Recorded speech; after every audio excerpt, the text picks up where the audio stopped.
ერთი და იგივე ღმერთია ძველ და ახალ აღთმაში?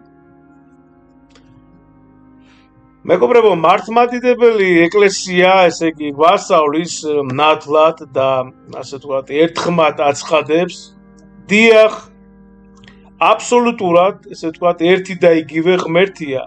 ეს არის წმინდა სამება, მამა, ძე და სული წმინდა, ანუ სამი იპოსტასი, ანუ ერთი არსება, ხო? ანუ ღმერთი არსებით ერთია, მაგრამ სამი პირით, ხო? ნებავთ სამი იპოსტასი, მარადიული და უცვლელი. მეგობრებო, ვისაც გსურთ ვცლად უყუროთ, გადადით არხზე, გამოიწერეთ და მოусმინეთ.